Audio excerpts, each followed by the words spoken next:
നിങ്ങൾക്കറിയാം, കഴിഞ്ഞ ദിവസം ഒരു വ്യാജനായ ഒരു സിദ്ധൻ അദ്ദേഹത്തെ പിടികൂടിയ ഒരു വാർത്ത കേരളത്തിലെ പത്രവാർത്താ മാധ്യമങ്ങൾ റിപ്പോർട്ട് ചെയ്യുകയുണ്ടായി. നല്ല നീളമുള്ള താടിയും തലയിൽ നല്ല നീളമുള്ള വലിപ്പത്തിലുള്ള പച്ചത്തുണി കൊണ്ട് മൂടിയ തൊപ്പിയുമൊക്കെ ധരിച്ച കണ്ടു കഴിഞ്ഞാൽ തന്നെ മനസ്സിലാകും നല്ല ഒന്നാം തരം തട്ടിപ്പുകാരനാണ് എന്നുള്ളത്.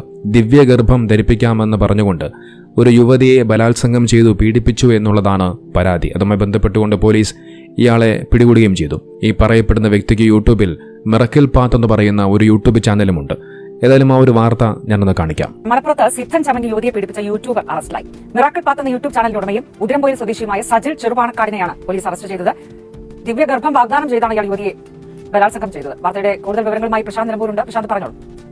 ഇതിന് കഴിഞ്ഞ ദിവസമാണ് ഈ യുവതി പുറത്തൂർ സ്വദേശി അവിടെ വാടക താമസിക്കുന്ന യുവതി പുറത്തൂർ പോലീസിൽ പരാതി നൽകുന്നത്. ഈ സജീൽ ഷറഫുദ്ദീൻ എന്ന് പറയുന്ന ഉദിരംപോയിൽ സ്വദേശിയാണ്. അയാൾ ഒരു യൂട്യൂബ് ചാനലിന്റെ ഉടമയുമാണ്. അയാൾ അന്ധവിശ്വാസം പ്രചരിപ്പിച്ച് വ്യാജ സിദ്ധനായ ഇയാൾ ദിവ്യഗർഭം ധരിപ്പിക്കാമെന്നൊക്കെ ധരിപ്പിച്ച് ഈ സ്ത്രീയെ ലൈംഗികമായി പീഡിപ്പിക്കുകയായിരുന്നു. ഏറ്റവും പ്രധാനപ്പെട്ട വിഷയം, ഇദ്ദേഹം മറ്റൊരു കൽപ്പകഞ്ചേരി പോലീസ് രജിസ്റ്റർ ചെയ്ത മറ്റൊരു പീഡന കേസിൽ കൂടി നേരത്തെ പ്രതിയാണ്. അതിൽ പരാതിക്കാരിയായ യുവതിയുടെ ബന്ധുവിനെയാണ് പിന്നീട് സൗഹൃദം സ്ഥാപിച്ച് ഇയാൾ ഇപ്പോൾ ബലാത്സംഗം ചെയ്തത്. ഈ പുറത്തൂർ സ്വദേശിയായ യുവതി താമസിക്കുന്ന കോട്ടയത്തിലെത്തിയാണ് ഇയാൾ ഈ യുവതിയെ അതിക്രമം കാണിച്ചതിന് ശേഷം ഇത് പരാതിയായതോടെ ഇയാൾ നിന്ന് നടപടിയായിരുന്നു. തിരുവനന്തപുരത്ത് നെടുമങ്ങാട് ഒളിവിൽ കഴിയവേ പോലീസ് അവിടെ എത്തിയാണ് ഇയാളെ കസ്റ്റഡിയിലെടുത്തത്. ഇയാളെ കസ്റ്റഡിയിലെടുത്ത് അറസ്റ്റ് രേഖപ്പെടുത്തിയതോടൊപ്പം തന്നെ നിരവധി ആളുകൾ ഇയാൾ അന്ധവിശ്വാസം പ്രചരിപ്പിക്കുകയും ആഭിചാര ക്രിയകൾ നടത്തി തരാമെന്നൊക്കെ പറഞ്ഞ് വാഗ്ദാനം ചെയ്തും അതുപോലെ തന്നെ ഉള്ള അന്ധവിശ്വാസമായ കാര്യങ്ങൾ ചെയ്യുന്നതിന് വേണ്ടി പലരിൽ നിന്നായി പണം വാങ്ങുകയും പലരെയും ഇതുപോലെയുള്ള ലൈംഗിക പീഡനത്തിനൊക്കെ ഇരയാക്കിയതായി സംശയം. അത്തരത്തിലൊക്കെ ചില കോൺസന്ദേശങ്ങളൊക്കെ പോലീസിൽ വരുന്നുണ്ട്. അത്തരം ആളുകളോട് പോലീസ് സ്റ്റേഷൻ നേരിട്ട് പരാതി നൽകാൻ ആവശ്യപ്പെട്ടിട്ടുണ്ട്. കൂടുതൽ പരാതി ഉണ്ടാകുമെന്ന് തന്നെയാണ് പ്രതീക്ഷിക്കുന്നത്. ഏതായാലും ഇയാളെ പോലീസ് വിശദമായി ചോദ്യം ചെയ്യുന്നുണ്ട്. നോക്കി, ഇതാണൊരവസ്ഥ.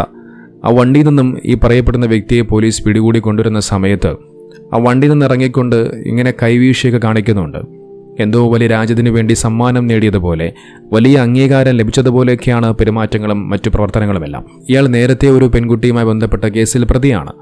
എന്നിട്ട് ആ പെൺകുട്ടിയുടെ സുഹൃത്തിനെ രണ്ടാമത് പീഡിപ്പിച്ച കേസിലാണിപ്പോൾ വീണ്ടും ഇയാളെ പിടികൂടി പോലീസ് അറസ്റ്റ് ചെയ്തത്. നോക്കൂ, ഇതിലേറ്റവും പ്രധാനമായി നാം മനസ്സിലാക്കേണ്ടത്, ചില ആളുകളുണ്ട്, അവർക്ക് എന്തു പറഞ്ഞാലും അവർക്ക് മനസ്സിലാകില്ല, അവരുടെ തലയിൽ കയറില്ല. ഏതെങ്കിലും ഒരു വ്യക്തി തലയിൽ തലപ്പാവും തൊപ്പിയും ഒരു ഷോളും ഇട്ടുകൊണ്ട് കുറച്ച് ഹംദും സ്വലാത്തും അല്ലെങ്കിൽ കുറേ ദിക്റുകളും ഒക്കെ പറഞ്ഞു കഴിഞ്ഞാൽ അയാൾ എന്തോ വലിയ സംഭവമാണെന്ന് പറഞ്ഞുകൊണ്ട് പിന്നാലെ പോകുന്ന ഒരു കൂട്ടം ആളുകളുണ്ട്. ഇതിൽ ഏറ്റവും കൂടുതലും പിന്നാലെ പോകുന്നത് ഒരുപാട് ബുദ്ധിമുട്ടിലൂടെയും പ്രയാസങ്ങളിലൂടെയും കടങ്ങളിലൂടെയും ഒക്കെ കടന്നു പോകുന്ന പാവപ്പെട്ട നിരപരാധികളായ സ്ത്രീകളെയാണ്. ആ സ്ത്രീകളെ ഉന്നം വെച്ചുകൊണ്ടാണ് ഇത്തരം ആളുകൾ ഇത്തരം പ്രവർത്തനങ്ങളുമായി മുന്നോട്ട് പോകുന്നത്. നോക്കി, ഇയാളുടെ മിറക്കിൾ പാത്ത് എന്ന് പറയുന്ന യൂട്യൂബ് ചാനലിന് ഏതാണ്ട് 27,000 സബ്സ്ക്രൈബേഴ്സ് ഉണ്ട്. അത്രയും ആളുകൾ ഈ മനുഷ്യനെ ഫോളോ ചെയ്യുന്നുണ്ട് എന്നുള്ളതാണ്. ഒരുപക്ഷെ അതിൽ ഏറ്റവും കൂടുതലും ഞാൻ നേരത്തെ പറഞ്ഞതുപോലെ നിരപരാധികളായ പാവപ്പെട്ട കടങ്ങളും പ്രയാസങ്ങളും കൊണ്ട് വലയുന്ന പാവപ്പെട്ട സ്ത്രീകളായിരിക്കും. നോക്കൂ, ഇത്തരം ആത്മീയ തട്ടിപ്പുകൾ, ആത്മീയ ചൂഷണങ്ങൾ എല്ലാ മതത്തിലുമുണ്ട്, എല്ലാ മതങ്ങളിലുമുണ്ട്. മതത്തിന്റെ പേരും പറഞ്ഞുകൊണ്ടാണ് ഇത്തരം ആളുകൾ ഇത്തരം തോന്നിവാസങ്ങൾ ചെയ്തുകൊണ്ടേയിരിക്കുന്നത്. അതാത് മതം പഠിപ്പിക്കുന്ന ആ മതത്തിന്റെ മഹത്വങ്ങളെ ഇത്തരം ആളുകൾ ഇല്ലാതാക്കി കളയുകയാണ്. നോക്കൂ, ഇസ്ലാമിലും ഇത്തരം ആത്മീയ തട്ടിപ്പുകളുണ്ട്.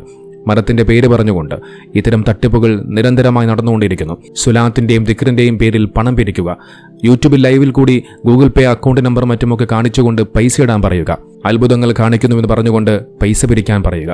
അങ്ങനെ പലതരം ആത്മീയ ചൂഷണങ്ങൾ, പല തട്ടിപ്പുകളും നടന്നുകൊണ്ടേയിരിക്കുന്നു. നിങ്ങൾ നോക്കൂ, ഇത്തരം തട്ടിപ്പുകൾക്കെതിരെ നിരന്തരമായി കൊണ്ട് കാലങ്ങൾക്ക് മുമ്പേ തന്നെ കേരളത്തിലെ പല മതപണ്ഡിതന്മാരും ശക്തമായി പ്രതികരിച്ച വിഷയമാണ്. പക്ഷെ അവർ പ്രതികരിച്ചിട്ടും അത് നടന്നുകൊണ്ടേയിരിക്കുന്നു.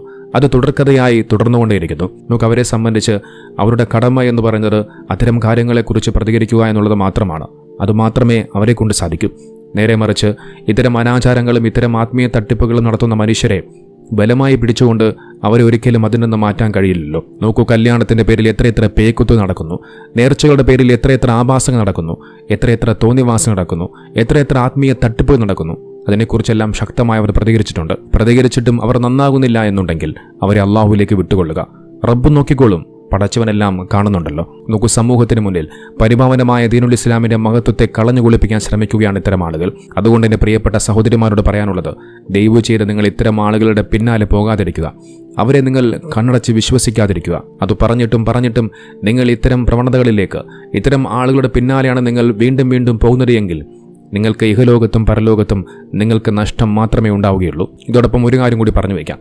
ഞാൻ 2-3 ദിവസങ്ങൾക്ക് മുമ്പ് ഭീമാപള്ളിയുടെ ഉറൂസുമായി ബന്ധപ്പെട്ടുകൊണ്ടും ഭീമാപള്ളിയുമായി ബന്ധപ്പെട്ടുകൊണ്ടും ഒരു വീഡിയോ ചെയ്തിരുന്നു. ആ വീഡിയോയ്ക്ക് താഴെ ഒരുപാട് ആളുകൾ അത് ഷിർക്കിന്റെ കോട്ടയാണ്, അവിടെ പല വിധത്തിലുള്ള അനാചാരങ്ങൾ നടക്കുന്നുണ്ട് എന്നുള്ള പല കമൻറ്റുകൾ വന്നിരുന്നു. നോക്കൂ, അത്തരം ആളുകളോട് പറയാനുള്ളത്, നിങ്ങൾക്കറിയാം എൻ്റെ വീഡിയോകൾ പരിശോധിച്ചു കഴിഞ്ഞാൽ ഞാൻ വർഷങ്ങളായിട്ട് വീഡിയോ ചെയ്യുന്നുണ്ട്. എന്നീ സംഘടനകളുമായി ബന്ധപ്പെട്ടുകൊണ്ടുള്ള ആശയങ്ങളെക്കുറിച്ചും അഭിപ്രായങ്ങളെക്കുറിച്ചും ഞാൻ ഒരിക്കലും എവിടെയും പറഞ്ഞു വച്ചിട്ടില്ല. കാരണം അതെൻ്റെ കർത്തവ്യമല്ല. ഞാൻ അതിനെക്കുറിച്ച് ആഴത്തിൽ പഠിച്ചിട്ടുമില്ല. എൻ്റെ ലക്ഷ്യമെന്ന് പറയുന്നത് ദീനാണ്, ഇസ്ലാമാണ്. അത് മുന്നിൽ കണ്ടുകൊണ്ട് മാത്രമാണ് ഞാൻ പല വീഡിയോകളും ചെയ്യാറുള്ളത്. ഇസ്ലാമിക വിരോധികൾ ദീനുൽ ഇസ്ലാമിനെ വിമർശിക്കുമ്പോൾ, കളിയാക്കുമ്പോൾ അതിന് മറുപടി എന്നോണമായി ഞാൻ പല വീഡിയോകളും ചെയ്ത് മുന്നോട്ട് പോകാറുണ്ട്. ഒരിക്കൽ പോലും ഏതെങ്കിലും ഒരു സംഘടനയോ വിഭാഗത്തെയോ കളിയാക്കുകയോ പരിഹസിക്കുകയോ ചെയ്യുന്ന പ്രവണത എന്നിൽ നിന്നും ഉണ്ടായിട്ടില്ല. എന്നിരുന്നാൽ കൂടി ഒരു കാര്യം പറയാം. നോക്കൂ, ഭീമാ പള്ളി എന്ന് പറയുന്നത് കേരളത്തിൽ വളരെയധികം പ്രസിദ്ധമായ ഒരു പള്ളിയാണ്. ആ പള്ളിയിൽ മഹത്തുക്കൾ അടങ്ങിയിരിക്കുന്നു. അവിടേക്ക് നിരവധി ആളുകൾ വരാറുണ്ട്. നോക്ക്, അവിടെ അടങ്ങിയിരിക്കുന്ന മഹത്തുക്കൾ അള്ളാഹുവിനെ ഭയപ്പെട്ടുകൊണ്ട് ജീവിച്ചവരാണ്. അള്ളാഹുവിൻ്റെ മാർഗത്തിൽ ജീവിച്ചവരാണ്. അള്ളാഹുവിനെ ഭയപ്പെട്ടുകൊണ്ട് ജീവിച്ചവരാണ്. അള്ളാഹുവിൻ്റെ പരിശുദ്ധമാക്കപ്പെട്ട ദീനുൽ ഇസ്ലാമിനെ പ്രബോധനം ചെയ്യാൻ വേണ്ടി നാട്ടിലേക്ക് വന്നവരാണ്. അള്ളാഹു അവരെ ആദരിക്കുന്നുണ്ട്, ബഹുമാനിക്കുന്നുണ്ട്. അതുകൊണ്ട് തന്നെ അള്ളാഹു ആദരിച്ചവരെയും ബഹുമാനിച്ചവരെയും നമ്മളും ആദരിക്കപ്പെടേണ്ടതുണ്ട്, ബഹുമാനിക്കപ്പെടേണ്ടതുണ്ട്. ഭീമാ പള്ളിയിൽ അനാചാരങ്ങളും മറ്റും നടക്കുന്നില്ല എന്നൊരിക്കലും ഞാൻ പറയുന്നില്ല. നടക്കുന്നുണ്ട്. പക്ഷേ അത്തരം അനാചാരങ്ങൾക്കെതിരെ ശക്തമായി അഹ്ലുസുന്നത്ത് വൽ ജമാഅത്തിലെ മതപണ്ഡിതന്മാരും അതോടൊപ്പം കേരളത്തിലെ പ്രഗത്ഭരായ മതപ്രഭാഷകരുമൊക്കെ പലപ്പോഴായി സംസാരിച്ച വിഷയമാണ്, പ്രതികരിച്ച വിഷയമാണ്. പക്ഷേ ഇത്തരം ആളുകൾ ചെയ്യുന്നതോ അവിടെ നടക്കുന്ന ചില അനാചാരങ്ങളുടെ പേരിൽ അവർ അവിടെ അടങ്ങിയിരിക്കുന്ന മഹത്തുക്കളെ കളിയാക്കുകയും പരിഹസിക്കുകയും വിമർശിക്കുകയുമാണ് ചെയ്യുന്നത്. അത്തരം പ്രവണതകളോട് നമുക്കൊരിക്കലും അംഗീകരിക്കാൻ കഴിയില്ല.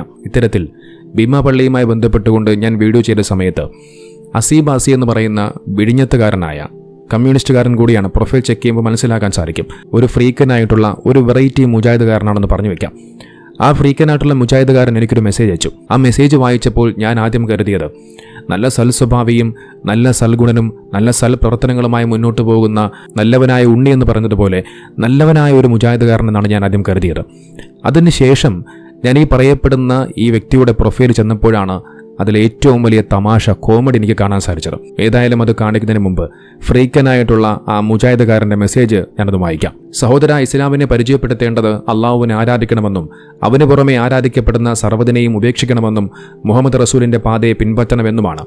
അല്ലാതെ മുൻകഴിഞ്ഞു പോയ നബിമാരുടെയോ സ്വാലിഹ്യങ്ങളുടെയോ ബിംബങ്ങൾ ഉണ്ടാക്കി വെച്ച് അതിൽ മഹത്വം നൽകി ഷിർക്ക് ചെയ്ത് നരകത്തിൽ സീറ്റ് ബുക്ക് ചെയ്യുകയല്ല വേണ്ടത്. ഇന്ന് ഭീമാ പള്ളി പോലുള്ള ഷിർക്കിൻ്റെ കേന്ദ്രങ്ങളിൽ നടക്കുന്നത് ജാഹിലിയ്യ കാലത്തെ മക്കത്തെ മുശ്രിക്കുകൾ ചെയ്ത അതേ പണിയാണ്. നിങ്ങൾക്ക് വീഡിയോ റീച്ചാണ് ആവശ്യമെങ്കിൽ ഖുറാഫാത്തുകൾ സ്വീകരിക്കാം. മറിച്ച് നേർമാർഗം അന്വേഷിക്കുന്നുവെങ്കിൽ ഖുർആനും സുന്നത്തും ഫോളോ ചെയ്യുക. ഇതായിരുന്നു ആ മെസ്സേജ്. ഇതിലെ ഓരോ വാക്കുകളും വരികളും വായിക്കുമ്പോൾ സ്വാഭാവികമെന്നോണം നമ്മളെല്ലാവരും ചിന്തിക്കും, നല്ല സ്വാലിഹത്തായ നല്ല ഇബാദത്തുകളും നല്ല സൽക്കർമ്മങ്ങളും ഒക്കെ ചെയ്ത് ജീവിക്കുന്ന നല്ല ഒരു മുജാഹിദുകാരനാണെന്നൊക്കെയാണ്. പക്ഷേ നേരെ മറിച്ച് അങ്ങനെയല്ല. ഈ മഹാന്റെ ഫേസ്ബുക്ക് പ്രൊഫൈൽ ചെന്നപ്പോൾ ഞാൻ കണ്ട കാഴ്ചകൾ ഇതാണ്. അസീബാസി എന്നൊക്കെയാണ് പേര്. വിഴിഞ്ഞം സ്വദേശിയാണ്. ഇപ്പോൾ നടക്കുന്ന തദ്ദേശ തിരഞ്ഞെടുപ്പിന്റെ ഭാഗമായിട്ടുള്ള പ്രചാരണത്തിന്റെ വീഡിയോകളൊക്കെ കാണാൻ സാധിക്കുന്നുണ്ട്. അതിനകത്ത് ഒരു ക്രിസ്ത്യൻ ചർച്ചിന്റെ മുന്നിൽ പോയി അവിടെ നടക്കുന്ന ഗാനമേളയിൽ പങ്കെടുക്കുകയും ആ ഗാനമേള കണ്ട് ആസ്വദിക്കുകയും ആഘോഷിക്കുകയും കൂടാതെ ലൈവ് ഇടുകയും ചെയ്ത ഫ്രീക്കനായിട്ടുള്ള മുജാഹിദുകാരന്റെ മെസ്സേജാണിത്. ഭീമാ പള്ളിയിൽ അവിടെ അടങ്ങിയിരിക്കുന്ന അവിടുത്തെ മഹത്തുക്കളെ ആരും ആരാധിക്കുന്നില്ല. ആരാധിക്കപ്പെടേണ്ടത് അള്ളാഹു തന്നെയാണ്, അതിൽ യാതൊരുവിധ സംശയവുമില്ല. പക്ഷെ നേരെ മറിച്ച് അവിടെ അടങ്ങിയിരിക്കുന്ന മഹത്തുക്കളെ ആദരിക്കപ്പെടേണ്ടതുണ്ട്, ബഹുമാനിക്കപ്പെടേണ്ടതുണ്ട്. കാരണം അവർ അള്ളാഹുവിന്റെ മാർഗ്ഗത്തിൽ ജീവിച്ചവരാണ്, ഇസ്ലാമിന് വേണ്ടി പോരാടി ഷഹീദായവരാണ്. ഞാൻ എൻ്റെ ജീവിതത്തിൽ ഒരുപാട് മുജാഹിദുകാരെ കണ്ടിട്ടുണ്ട്. പക്ഷേ എൻ്റെ ജീവിതത്തിൽ ഞാൻ ആദ്യമായിട്ടാണ് ഇതുപോലെയുള്ള ഫ്രീക്കനായിട്ടുള്ള ഒരു മുജാഹിദിനെ ആദ്യമായി കാണുന്നത്. സ്വന്തം ഐഡന്റിറ്റി പോലും വെളിവാക്കാൻ ഭയപ്പെടുന്നവനാണ്. സ്വന്തം മുഖം പോലും പ്രൊഫൈലിലിടാൻ നട്ടിലില്ലാത്തവനാണ് എന്നെ ദീൻ പഠിപ്പിക്കാൻ വരുന്നത്.